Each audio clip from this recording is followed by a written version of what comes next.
From the Library of Congress in Washington, D.C.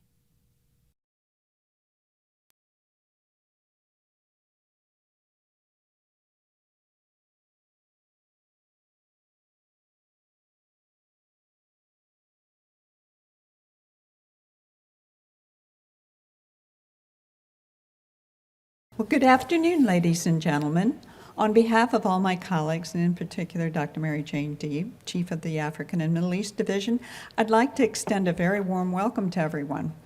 I'm Joan Weeks, head of the Near East section, sponsor of today's program, along with the Roshan Institute for Persian Studies. We're very pleased to continue the Persian Book Lecture Series this year with the 2016 focus on literature and the performing arts.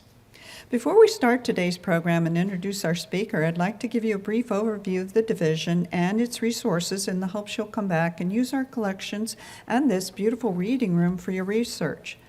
This is a custodial division which is comprised of 3 sections that build and serve the collections to researchers from around the world. We cover over 75 countries and more than 24 languages. The Africa section covers and includes countries from all of sub-Saharan Africa. The Hebraic section covers and is responsible for Judaica and Hebraica worldwide. And the Near East section covers all of the Arab countries, including North Africa, Turkey, Turkic Central Asia, Iran, Afghanistan, the Muslims in Western China, Russia, and the Balkans, as well as the people of the Caucasus. After the program, we'd like to invite you to fill in the evaluation surveys we've placed in your seats and leave them at the information desk at the front of the room. And I'd also like to invite you to try out our new Four Corners blog.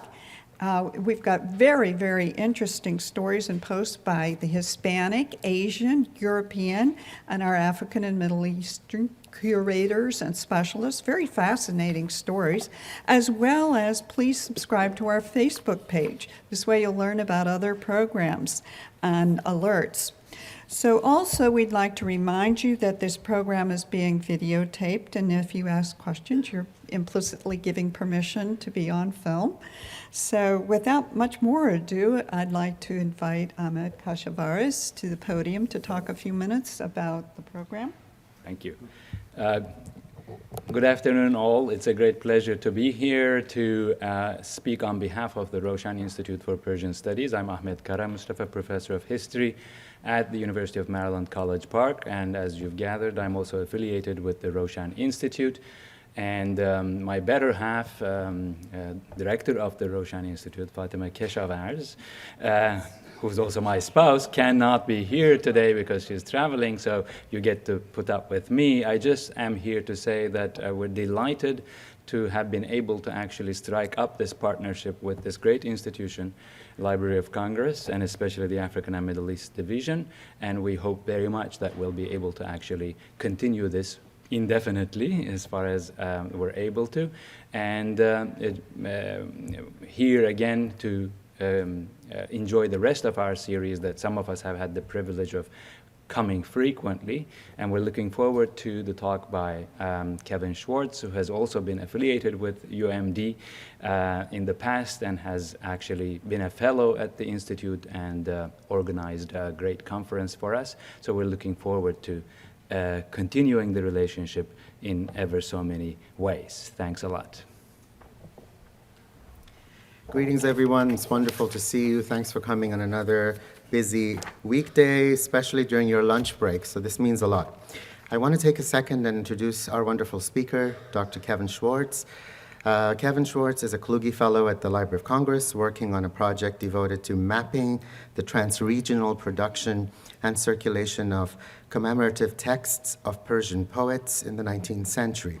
Prior to arriving to the Library of Congress, he was a distinguished professor, Middle East chair at the United States Naval Academy, where he taught classes on history and politics of the Middle East and Iran, and a Social Science Research Council postdoctorate fellow for trans-regional research and visiting scholar at the Roshan Institute for Persian Studies at the University of Maryland, our wonderful partners. His research has appeared or is forthcoming in publications such as the Journal of Persianate Studies and Indian Economic, Social, and History Review. A frequent commentator on Iranian politics and U.S. policy in the Middle East. His writings have appeared in such publications as Al Jazeera, the Baltimore Sun, Jadaliyya, and Words Without Borders. He received his PhD in Near Eastern Studies in 2014 from University of California, Berkeley. His dissertation, which forms the basis of this talk today, focuses on the literary culture and debates across Iran, Central and South Asia in the 18th and 19th century, and their implications for Persian literary history writing. It was awarded the Rahim M. Iravani Dissertation Award for Best Dissertation on Persian Literature and its cognate fields by the International Society for Iranian Studies, awarded this past August in Vienna, Austria. On a personal note, Kevin has been here for the past 7, 8, maybe longer years. He's been coming for years and using our materials here in the African Middle Eastern Division, both our rare Persian materials, contemporary Persian materials, literature, and the Asian division as well. He has unearthed so many wonderful Persian materials from India and the subcontinent that are in the Asian division in the microfilm, microfiche format. So I'm really delighted that he's a Kluge here for 11 months. We will benefit from his work at the library, and it will help us better understand our own collections in many ways. Kevin, it's a delight to have you. Befarma.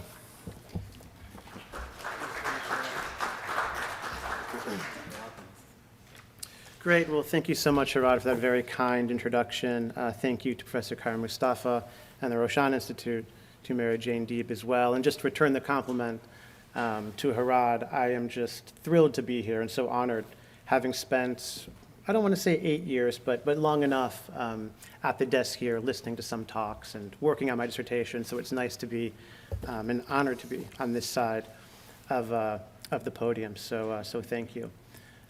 My talk today is based on my dissertation research, and it's called Return of the Masters, Connections, Contestations, and the Redrawing of Persian Literary History. And I'm going to give you a kind of whirlwind tour into Persian literary culture in the 18th and 19th century, and try to tell you how I think about Persian literary history, some of the gaps in its writing, and as well as some of the stakes involved. Now, if I could do just one thing today, that would be to really impart upon you a basic idea, and that is that Persian literary history, as written, particularly when it comes to the 18th and 19th century, is insufficient. It's insufficient because in the 18th and 19th century, Persian literary history writing is unable to account for trends and multiple literary phenomena occurring outside of Iran. So Persian was this great, prevalent, prodigious, social, linguistic, cultural idiom that connected Sufis, travelers, sheikhs, and sultans from Anatolia to Western China. And we hear about this in the development of Persian literary history, but suddenly in the 18th and 19th century, we lose this kind of trans-regional scope, and suddenly the story of Persian literary history becomes Iran's story. To put it more bluntly, Persian literary history of this period is Iranian literary history.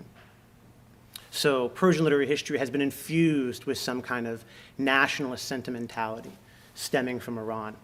And I think actually we can pinpoint the idea, the point at which this idea of Iranian nationalist sentimentality interjected or intervened in the writing of Persian literary history. And that's an idea that's called Bazgasht Adabi, or literary return. And I'll talk about it in more detail in a moment, but I just wanted to kind of mention this because it's the framework I'm working within and also kind of working against. And this idea is that in the 18th and 19th century, Iranian poets rescued Persian poetry from despair by returning to the styles of the masters. So they returned to the styles of the classical masters that were prevalent in the 9th to 15th century. They returned to their glorious and simple prose. And they did so by moving away from this stagnant literary style that we're told was occurring and being written and produced throughout Central, South Asia, and elsewhere, but crucially, not in Iran. So there it is, Iranian poets in the 18th and 19th century, they somehow divide themselves, they reconnect with the masters, while others elsewhere do not. They remain kind of stagnating in this decadent literary culture. Now, there's some major impacts of this idea. There's a lot of kind of historiographical debris in its wake. One thing I already alluded to is the conflation of Iranian and Persian literary history. I mean, suddenly the story in the 18th and 19th century is not this kind of cosmopolitan, macro-level view of Persian literary history, but it's focusing slowly, or exclusively rather, on Iran.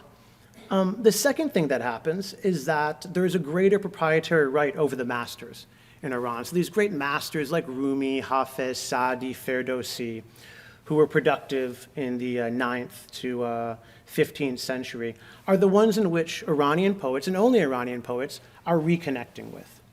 And so if we're told that Iranian poets are reconnecting with, are refinding these masters, while others are not, well, that asserts a kind of more proprietary right by Iran at this time.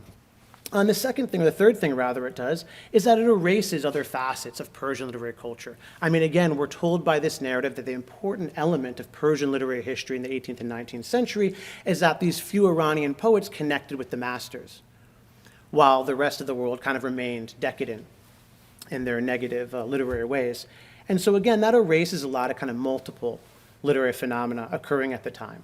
And towards the end of my talk, I'll point to other things that are happening around this time outside of Iran, which I think are an integral part of this story. So I'm going to break my talk into 3 parts. First, I'll look at how this narrative of return, Bazgashtari, became to be fashioned, what it entails, what are the stakes involved. Second, I'm going to look at the poets themselves. Who were these Bazgash poets? Because there were poets who actually existed in 18th and 19th century Esfahan, Tehran, and Greater Iran, who sought to return to the styles of the masters. But as we'll see, they didn't exactly do so in the way we're told. And finally, I'll look at some kind of other literary phenomena or literary communities occurring outside of Iran. Again, just to give you an idea of what's happening outside of this kind of tantalizing, dominant narrative that we'll turn to right now. So first, what is this idea of Bazgash? How did it come to be? Well, the classification of Persian literary history and its development, and particularly now we're talking about poetry, can be traced back to this man, Mohammad Taqi Bahar, who died in 1951, a great poet and literary historian of Iran. And what he does is he divides the development of Persian literary culture, particularly poetry, into 4 schools or styles, each with its own distinguishing characteristics and roughly corresponding to different periods in history. So you have the Khorasani school, the Iraqi school, the Indian style, and literary return. Now each period is given a name, maintains a core set of stylistic attributes, and is affiliated with a different temporal period. And even Bahar recognizes that there's some slippage between these terms, but as far as talking about the core elements of development over a period of time, he does a fairly good job in distinguishing between, say, the Khorasani school, which tends to be located at the court in praise of a patron, deals very kind of naturalistically, talks about the hunt and feasting and merrymaking, in praise of a patron's beneficence and glory, versus the Iraqi school, which tends to be the poetry associated with Hafez and Rumi and is more inward-looking, more mystical, which Bahar and others would say kind of stems from the destructive practices of the Mongols, leading to a more introspective type of poetry production. The Indian style, which I'll talk about in just a moment, is known for its intellectualism, its mannerism, its abstract acrobatics, its complicated metaphors. And then finally, literary return, as I already mentioned, is referencing this group of Iranian poets, and exclusively Iranian poets, who sought to return to the simple ways of the master. So he sought to return back to the poetry of Ferdowsi, Saadi, and Hafez, those poets of the Khorasani and Iraqi school. So what I thought was interesting when I first kind of looked at this and settled on my dissertation topic was that there's a clear kind of delineation between the first 3 categories and the last category. So the first 3 categories, they speak to the geographic expansiveness of the Persianate world. They speak to trends happening in South Asia and Iran and Central Asia and elsewhere. But when we get to the 4th category, there's a delimiting quality around geography. The 4th category refers to Iran alone. So you see there's a kind of whittling down of Persian literary history, reaching its apex not elsewhere in the Persianate world, not across the Persianate world, but solely in 18th and 19th century Iran. So I found this kind of very fascinating, and what was the reason behind it, and really testing whether it was true or not. So as I noted there, you have the first three categories that refer to the Persianate world, while the fourth category refers to Iran alone, just that small group of poets who decided to return back to the simple styles of the masters. Well, of course, if they're returning back to the simple styles of the masters, the question is, what are they returning from? And Bahar and others are very clear on this. What necessitated such a return was the Indian style. According to Bahar and others, it was this abstract and complicated style, and it's argued that the Indian style, which prevailed across Central and South Asia, was causing the downfall of Persian. And what was needed was a simpler style. So poets in Iran rectified this course. But crucially, by returning to the masters in Iran, other poets did not. They remained mired in this stagnant literary culture. And just as an aside here, this idea of the Indian style is now very much being interrogated, undermined, and overturned, because you could see it's quite a kind of inappropriate style to associate this kind of geo-ethnic moniker of Indian with the stagnation and decline of Persian literary history. So people have offered up other names for this kind of prevalent style, Tazagui and others, Safavid or Isfahani poetry. But for now, I'm just referring it to this kind of historiographical category that Bahar does. And for Bahar, he was very clear this was this overly complicated style that really was causing a kind of negative and detrimental impact on the development of Persian poetry. And he notes, and here's a bait by him, translated by Ehsan Yashatir, the Indian style possessed novelty but had very many failings. It was infirm and spineless, its ideas were feeble, its imagery odd. The poems were crowded with ideas but unattractive. They were wanting in eloquence. So he's quite clear about what the mandate of the Indian style was. Unless you think I'm just unfairly kind of pillaring Bahar, it's important to note that this impression of the Indian style was kind of mimicked and replicated by quite a few scholars until fairly recently. So we can look at fabulous scholars like Yuri Bezhka and Anne-Marie Schimmel, who adhere to more or less the same argument that Bahar does in regards to Indian style. Bezhka saying, the Indian style led to, quote, attempts at originality supported on too narrow a foundation, to the grotesque, to a lack of good taste and unity. And the great Anne-Marie Schimmel in Islamic Literatures of India, Persian literature in India ended in the autumnal hopelessness of bizarre expression. So not too positive an appraisal by either of those scholars. What's really interesting is that this kind of juxtaposition between literary return and Indian style, or simple poetry and complicated poetry, can actually be found in earlier writings. You can actually go back to writings of the 19th century in Tazkirehs, these great commemorative texts that include biographical information and verse of poets, and you could find the same kind of juxtaposition, the same kind of tension between a simple style on the one hand and a complicated style on the other hand. And here is Rezi Quli Khan Hidayat, the great statesman, diplomat, traveler, and scholar of the court of Nasruddin Shah. And he's writing in the kind of greatest Hajar Tazkireh in 1850, in Majma al-Fusaha. And here you could see that he has the distaste for kind of one complicated style, which would come to carry all the weight of the Indian style that Bahar would place upon it, and the championing of a group of poets who rescued poetry in Iran. So again, Hidayat here, he doesn't have the terminology that Bahar kind of codifies later on, but he's making the kind of same observations in regards to poetic practice. And here he says, during the Turkmani and Safavid period, reproachable methods became manifest. The well-considered manner of writing a splendid ode and the eloquent method of composing writings on admonition, advice, governance, pious devotions, and epics, which were the custom of our preceding writers, were entirely supplanted.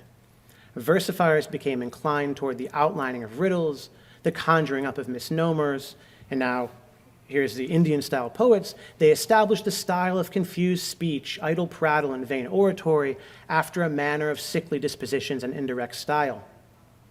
The ascendant star of these poets' fortune was the cause of the setting star of excellence, wisdom, eloquence, rhetoric, philosophy, and knowledge. And now finally we get to these revivers of the glory days of Persian poetry, the return poets, but several people settled on the restoration of the old master's method. They became aware of the tastelessness of the modern style and their contemptible fashion. They struggled to the utmost limit and donned the robe of earnest striving and forbade other people from the reproachable style of the moderns. They became inclined toward the pleasant style of the old masters, so says Hedayat in Majma' al-Fusaha. And you can really hear the echoes of Bahar, who's writing in the next century, as far as kind of codifying this narrative of Iran on the one hand and everyone else on the other, or a simple style of poetry and everyone else on the other. And thank you for going through that whole quote with me, but I really do think it's important to kind of return to these sources. Because I think if you return to these sources, even going further back than Majma' al-Fusaha in 1860, you begin to hear a different story. You begin to get the traces of a different kind of narrative that I think help explains what's going on with these return poets, what was happening to Persian poetic culture in Iran. And there are, I think, elements of this story that have been edited out. So let's kind of see if we can recover them. And this is part 2, and this is looking at the Bazgash poets themselves. As I noted, there were a group of poets who existed in Esfahan and later in Tehran who sought to revive the styles of the masters. So what were they doing? Was it that these poets were really motivated by rescuing Persian poetry from despair? Were they keeping tabs on how Persian poetry was being denigrated in decline across the globe? The answer is clearly no. I don't think I'd be here if the answer was yes. But what we noticed with these poets is they were more attuned to their social conditions. So poets of the late 18th and early 19th century Esfahan really were seeking to reconstitute poetic networks and reestablish the social value of poetry following the downfall of the Safavids. And why is this an important distinction? Why is it important that we go back to sources and see how these poets understand their local social conditions? Because I think it helps dislodge some of this kind of nationalistic parameters and sentiments of this grandiose narrative of Persian literary history. We're no longer set up with Indian versus Iranian on the one hand, with some kind of nationalist competition coursing through how Persian literary history is written. Instead, we can go back to the sources and actually try to reconstruct what poets were finding at the time. And again, if you go back to the Tazkires and the poets of these times, the actual Bazgash poets, we find that their narrative, their attitudes for trying to reestablish the role of poets in their own society was something that was kind of edited out and elided in the narrative of later authors such as Hedayat and Bahar, who were so kind of conscious of creating this dichotomy between a simple and complicated style and India and Iran. So why was it important for these Bazgash poets to reestablish the role of the poet? Well, first you have to know something about what was happening in Safavid times. And in Safavid times, poetic culture was situated in the coffee house. It served as the epicenter of poetic productivity, not only in Esfahan, but also in Qazvin and elsewhere in Iran. You could have informal literary societies. You could have educational networks and literary networks forming there. The coffee house was the epicenter where people recited their poetry, had it critiqued, etc. In addition to which, during Safavid times, you had the institution of the court. Now, it wasn't as grandiose in promoting or giving patronage to poetry as their as the Mughals did, for example, in South Asia, but nonetheless, it provided an avenue for people to receive patronage, for people to produce poetry. But what happens with the sacking of Esfahan in 1722 and the downfall of the Safavids is that there's this great dislocation. And so there's no longer an avenue to produce poetry, neither at the coffee house nor at the court. And just to give you a sense of what was happening to Esfahan in 1722, here's a quote from Michael Axworthy, who notes, by mid-century, most of the built-up area of Esfahan, the former capital, was deserted, inhabited only by owls and wild animals. In the last years of the Safavids, it had been a thriving city of 550,000 people, one of the largest cities in the world, a similar size to London at the time, or bigger. By the end of the siege of 1722, only 100,000 people were left, and although many citizens returned thereafter, the number fell yet again during the Afghan occupation, and later so that by 1736, there were only 50,000 people left. So in such a disastrous situation, and following the destruction of Esfahan at the hands of invaders, it's very kind of easy to see that there would be a poetic climate that was dislocated. No longer any coffee houses to produce poetry, no longer the court to provide patronage. And the sources bear this out. So in anthologies in poetry, social conditions and its impact on poetic culture are what matter first and foremost. So if you look at a tazkireh from Azar Bigdeli that was written in the last quarter of the 18th century, and often look back to as the first text that was kind of championing this proto-nationalist movement of returned poets, we see that it was very much in tune to the social conditions around him.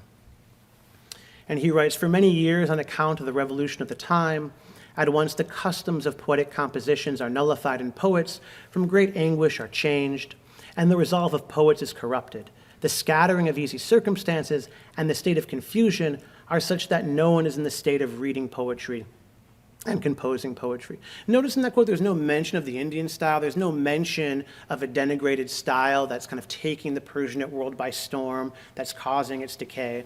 But instead, he's very much attuned to the social conditions of his time.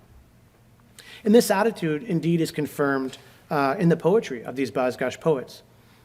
And here, this is a selection of 3 poets, Azar, Sabahi, and Hatef, meeting in a rose garden.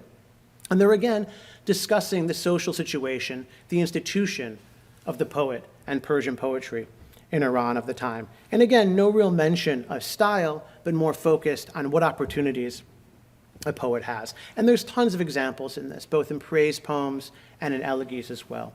And so Sabahi says, "Don't you see how the sacred Homa in this land and country is worth less than the owl of misfortune? There is no buyer of gems in this domain. The seller makes no profit from selling the goods. After this, may you too not suffer senseless pain. Don't deliver a fine speech for anyone. What's the use to put yourself through such trouble, just to put a few lines into verse? When you begin to recite it, they will signal with their fingers on the lips to stop. And if you prepare something from pen and paper, they'll value it as nothing, just like this book." So in the absence of a market of poetry, in the absence of avenues of patronage, in the overall destruction of the market of speech, I think these poets did a very, very interesting thing, which their poetry bears out. They're turned on one another, in praise of one another. And so, of course, the panegyric ode is reminiscent of the Khorasani school. It usually happens at the court. It's usually in praise of the glory and beneficence of a sultan. But in this case, in the absence of that figure of patronage, with no ability to achieve patronage, these poets decided to reconstitute the role of the poet. They started to reconstitute their networks, but they needed to do so by praising one another. And so they solidified their networks and role as poets by doing so, and they did so by relying on the form and style of those earlier poets that praised patrons in the form of the ode. And so going back to their poetry, one finds profound examples of this. Poets would exchange or recite poems to one another, praising each other as the master of the age, not only with direct reference to the masters themselves, but did so in some cases through direct imitation of their poems. And here we see a back and forth ode, a qasideh, between Sabahi and Azar. Not only that it references a master like Anvari, one of these great classical poets, but also is written in the same style as one of his qasidehs. Sabahi says, "O you before whom the teacher of knowledge kneels in deference to learning, before you the knot of the Pleiades undid its neat arrangement, before your grandeur the Red Sea spilled its abundant water, the sun which is the source of life performs ablutions with the dust of your door." And Azar in response, "Your poetry is the knob opening the Pleiades, your prose is the river stealing the Red Sea.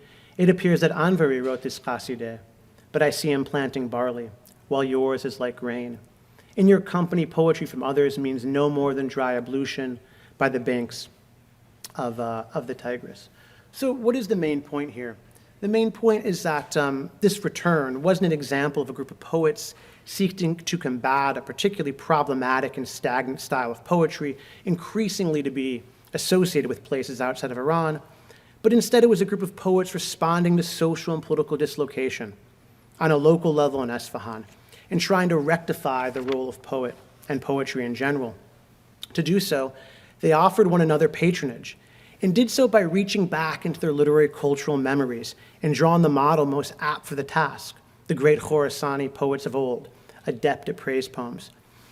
And again, I think, to just return to this point, it's so important because we don't have any of the geo-ethnic or geo-racial competition coursing through this poetry, like we do later on with Hedayat, and certainly with Bahar. There's something else going on. It's a more kind of inward-looking movement that's really interested in reconstituting poetic networks and the role of the poet in Iran at the time, following this great dislocation after the destruction of Esfahan at the hands of the invaders.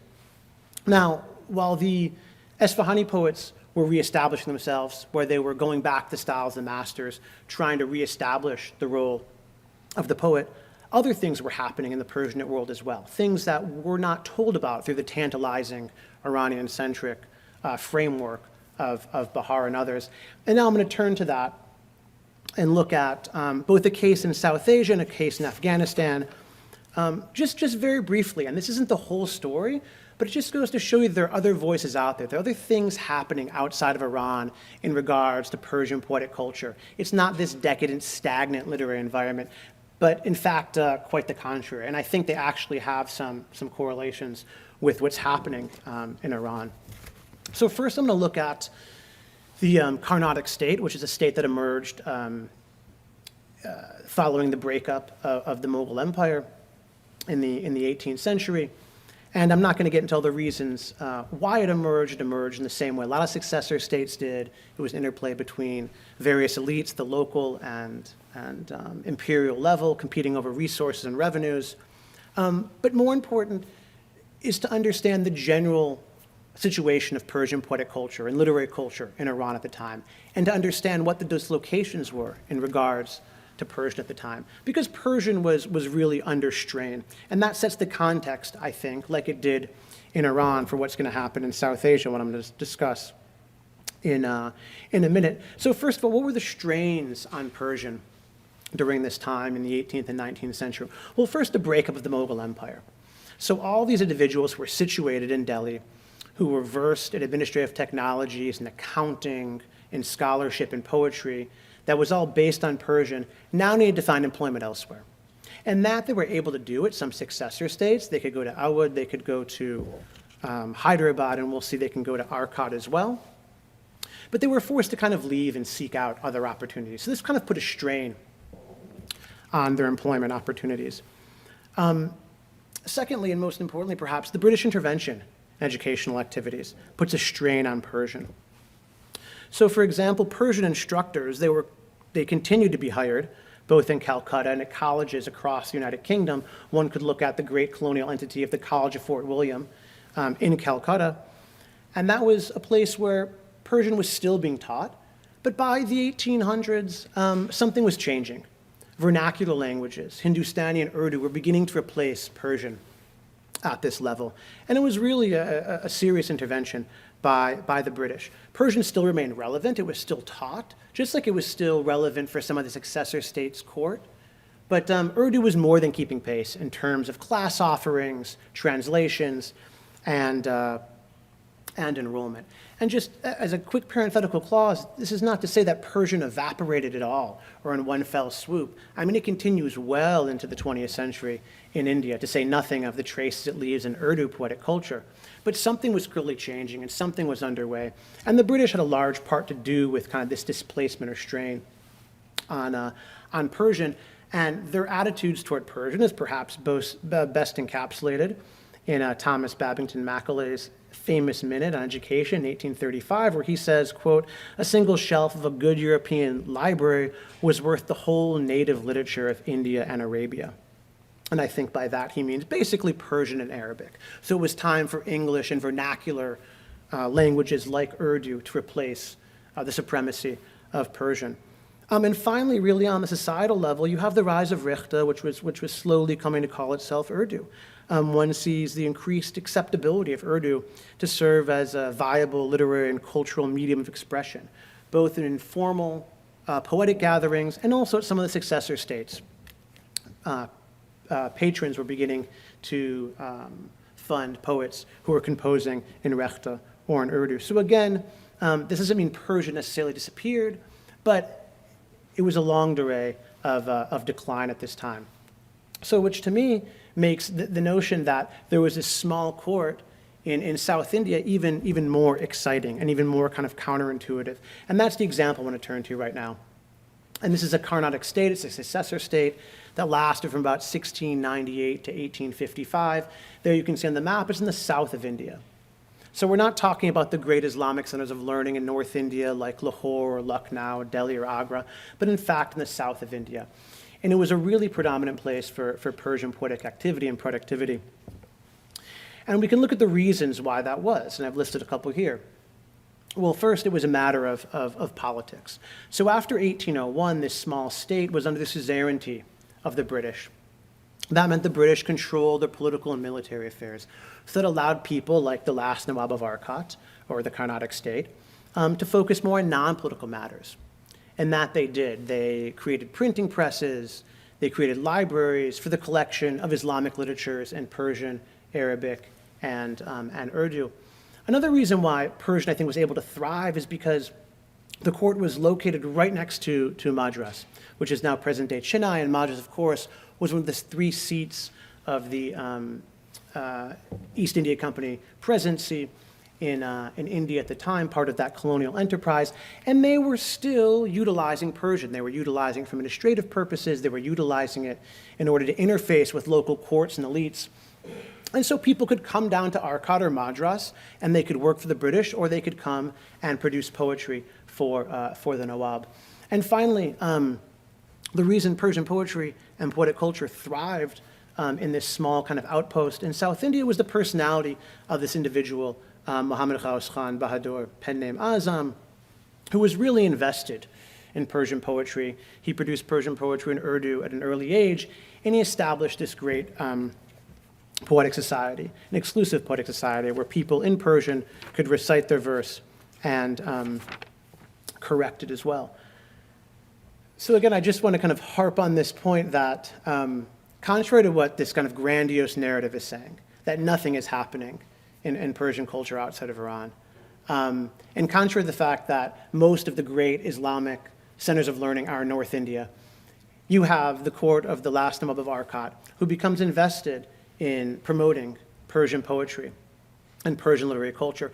And not only that, but you find out through a close reading of the sources that they're actually dealing with the same kind of issues that the poets in Esfahan are dealing with as well. Now, I'm not going to get into all the twists and turns of these debates, but what you find out is that there's a huge kind of outpouring of Tazkireh production, and you see that chart, I guess, on your left. And that's really what attracted me to this topic to begin with, that there were the most kind of prolific Tazkirehs produced in all of the Persianate world at this time. And not only do you have examples of poets' verse and their biographical information, but you start finding out about their lives and what they were debating and what was vexing them.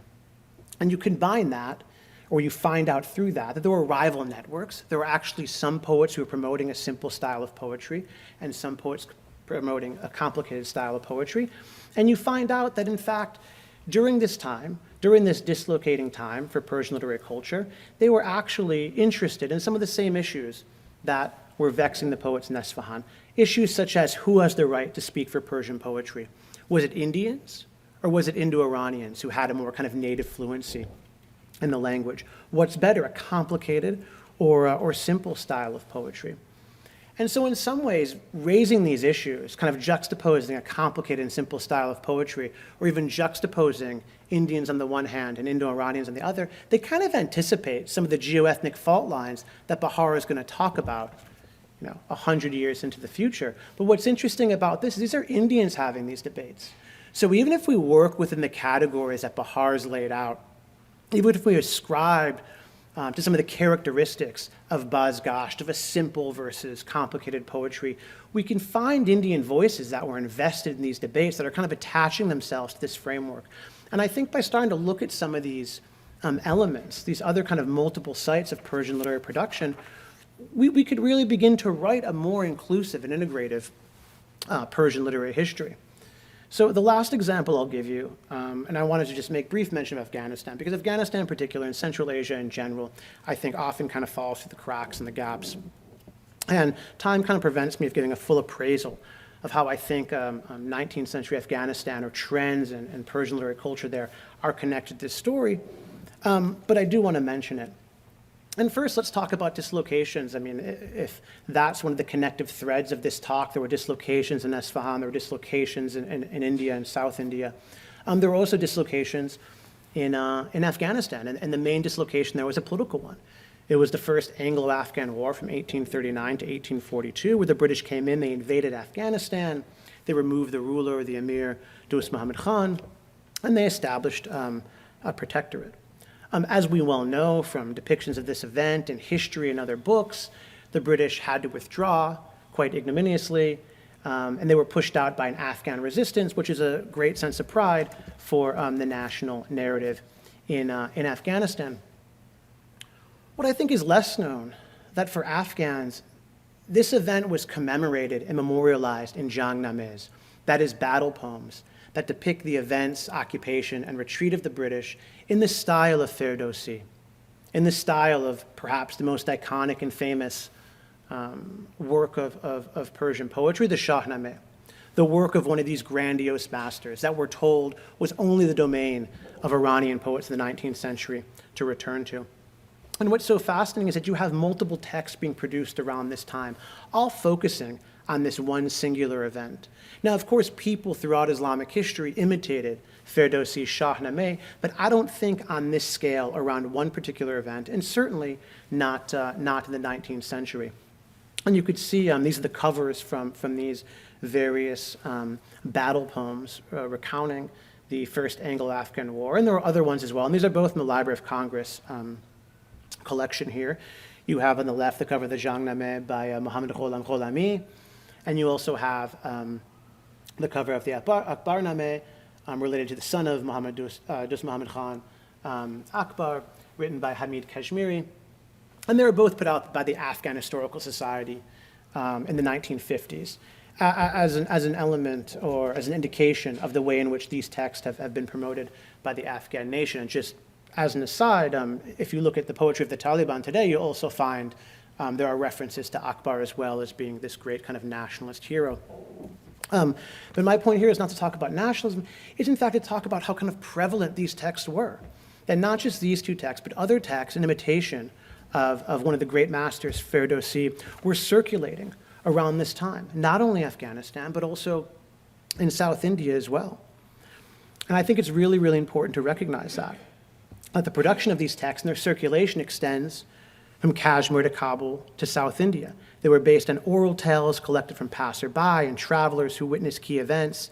They circulated in manuscript form. They were printed in places like Lucknow and Agra and benefited from the patronage of both local rulers and the British themselves.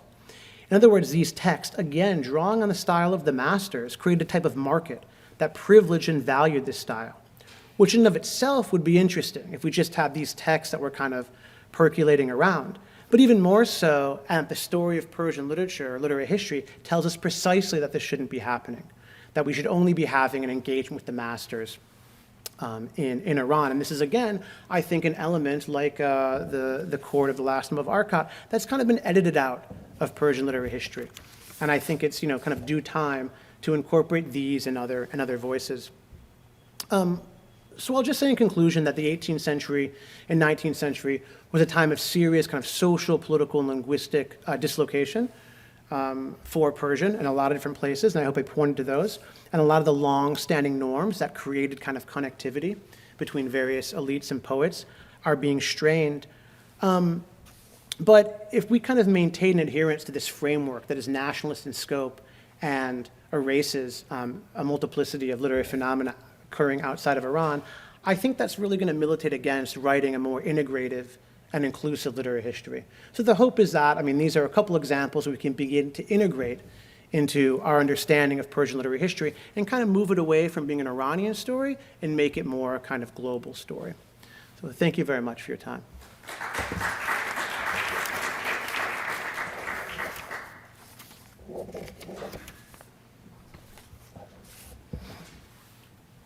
Folks, thank you for coming. We have time for about a few questions. Feel free to ask. Dr. Karimi Haqqaq, go ahead. Yeah. It's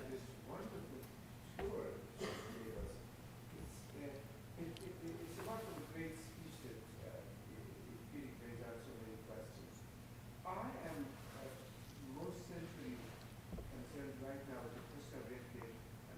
Is this an evolutionary process? Is there poetry, can we call it a language, or is it a proto-type language? And that relationship, when you come to Afghanistan, is it more similar or dissimilar to the movement to replace, or to at least bring in Pashto in people like Khoshab Khattak and others?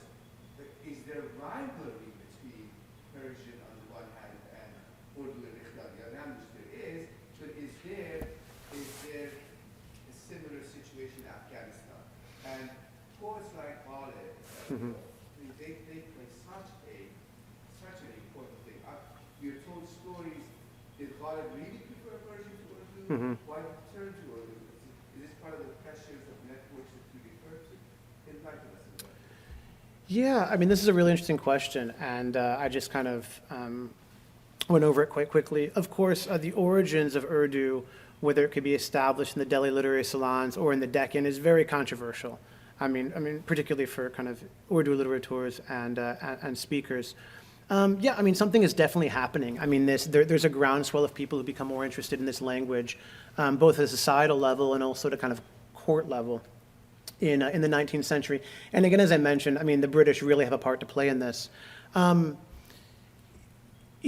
think there is some kind of healthy competition between them. I mean, you can even see, if you look at the production of Tazkirehs over time, these great kind of codifiers of poetic culture. I mean, the first Tazkirehs of Urdu poets are written in Persian. And really, it's not until the 1840s that you begin to see Tazkirehs in Urdu about Urdu poets. So, I don't know what that means as far as the inner workings of their competition. Again, I think Urdu becomes a more kind of acceptable literary medium or cultural medium for the North Indian Muslim gentry and elites. But I think people are still trying to figure out exactly what the relationship is. Someone like Shamsur Rahman Farooqi says, well into the 20th century, you can walk into an Urdu literary salon and you could speak Persian and no one would bat an eye. They were quite acceptable of that. But again, I think people are kind of working on this issue and really going back to Tazkirehs and some of the debates between various interlocutors. And you're right. I mean, that story about Ghalib is one that's repeated over and over again, but it's kind of unclear to what extent perhaps that was true or how it defined debates at that time. I haven't looked into the Pashto question. My understanding doesn't kind of happen until the early 20th century. I'm not sure when the first written Pashto text emerges. I think sometime in the mid to late 19th century. So I don't know, but I'd be surprised if it has the same level of competition that Urdu and Persian do, just because poetic culture is built up in so many sites with so many people in a place like South Asia. Yeah. Dr. Karim Mustafa? Wonderful talk. Thanks Yeah. a lot. I learned a lot. And at the end of the talk, you said, referring in particular to the couple of sessions that you gave from Afghanistan and South India, that these have been edited out and they call for a more individual version. And correct me if I'm wrong, but in a way, what you're pointing to, it's not that they have been edited out, it's rather that the whole story has not been told. Right. Right? So it is very likely that someone like Bahar really knew not much about what was going on in South India or even in Central Asia, further into Bukhara, Samarkand, or he didn't know what was happening about the Persian in Bosnia Right. or in the Ottoman Empire. May have a bit more familiar, but not as much. So the point, I suppose, is that you are really starting an enterprise from bottom up and pointing to the need of having a holistic vision of telling the story of what might be called the unraveling of the great umbrella of the Persianate world, and only one of which we are more familiar with because of Iran and the dominance of modern Iran in the way Persian history of Persian literature was told, but we're not really at all familiar with the way it looks from the bottom up again, from the ground below, so to speak, in Central Asia, in Southeast Europe, in Eastern Istanbul, and, on all of these other sites, India, obviously. So I just wanted to. No, that's absolutely right. No. I mean, thanks for clarifying that. I should have mentioned that. Yes, I mean, one of the interests of this topic is that, for better or worse, this is actually the time where the Persian world begins to fray and break apart. And so it's kind of interesting to figure out how that happens, how people understand it. And so what I pointed to with all these cases, and particularly I think the Iran and the South India case, is that it was about trying to get a sense of self amidst this change in poetic culture, where the stakes of the game were changing. And you're right, I mean, there's stories to be told, and people are telling these stories in Bukhara, Samarkand, and elsewhere. It's really a fascinating period for that reason. And you're right, I probably shouldn't be too hard on Bahar. I shouldn't say necessarily he consciously edited things out. I mean, he had a project to undertake, and he didn't probably have the materials, certainly didn't have the materials that we did in all the catalogs we went through. And he's certainly a foil for me and for other people. But no, I mean, he really sets the parameters of this debate. But he does. I mean, I'm still working within, his categories. I still go back and look to the Bazgash poets. I mean, perhaps I shouldn't even go back to look for Bazgash poets. I shouldn't be, limiting in my scope. But yeah, he did some great things, but he just had a couple errors, a couple kind of errors that tended too much toward, I think, Iranian nationalism, and we'll just slightly correct them and kind of move on. Yeah, thanks. Yeah. But I'm wondering if you could make a more explicit connection between the production of text and access to text in either the cause or effect or correlation with this phenomenon as the poets themselves were feeling it, and then as later scholars writing literary history were understanding it. Yeah, I mean, this issue of accessibility of text, circulation of text, provenance of text is the kind of project I'm working on right now. And I think if you look at these commemorative texts that chart poetic activity, see which ones circulated more than others, see which ones were privileged over time, I think we'll have a better insight into kind of this question, into where people actually saw themselves and what their kind of purview was of the world. And that's kind of one thing I'm very much interested in. What was the purview, geographic or temporal, of someone in 19th century South Asia versus kind of 19th century Iran? And so it's kind of a large undertaking. And I should say this Tazkira genre is absolutely prolific. It's totally unwieldy. I mean, I'm trying to map them right now. There could be 400, 500 that could recount the lives of, sometimes up to 1,000 poets. So it's a long work ahead, and people are kind of, making inroads in different ways. But yeah, I mean, to your point, I mean, the relationship between the poets and the text, that is a big one. And look, for example, these poets in South India, they knew who Azar was. I mean, they knew who the poets in Esfahan were. They didn't have a sense of them being the revivers of Persian poetry at the time, but they knew who they were based on the circulation of the text. I mean, Azar's Ateshkade, which is kind of held up as this first text that revives Persian poetry and promotes this kind of proto-national story. I mean, that was lithographed in Bombay at the time. And I only know that because I've looked at, these two places in conversation. But there's a whole world out there to kind of start drawing connections to. I have a little follow-up question very quickly, and this would be the last question if it's okay. You can ask questions afterwards. Just in terms of Central Asia and Turkestan, I'm just curious if you were to take these trends, especially when Turkestan was then being divided up and given these sort of identities to come later on, how does that play itself out in that area? A, and B, if you could give a little overview of the Tazkere project you're working on now so that people know what to look forward to in 11 Okay, months. so yeah, no, great. So the first question, yeah, I mean, Central Asia actually has a story to tell as well. And later in the 19th century, you have a group of Jadids that were advocating for kind of education reform, that were moving against what they saw as the decadent, kind of static Islamic culture of the time. And they were very much invested in creating a simpler prose and a simple style of verse, which I think has its kind of resonances in places like, Iran, but also Afghanistan later in the century. So yeah, there were Jadids, people like Ahmed Danesh, people like Sadruddin Aini, who very much recognized that or thought that the complicated Persian prose and verse was ill-equipped to deal with the modern kind of issues they wanted to deal with. So yeah, that is happening as well. And again, I mean, I think there is something happening with Persian and the way people are kind of transforming it, both in poetic and in prose form, to make it more durable for the modern world. And you see that with the poetry of Muhammad Taqi Bahar, you see it with Tarzi in Afghanistan, you see it with the Jadids in Central Asia.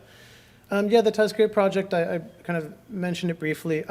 What I'm trying to do is just take a kind of macroscopic look at Tazkirah production.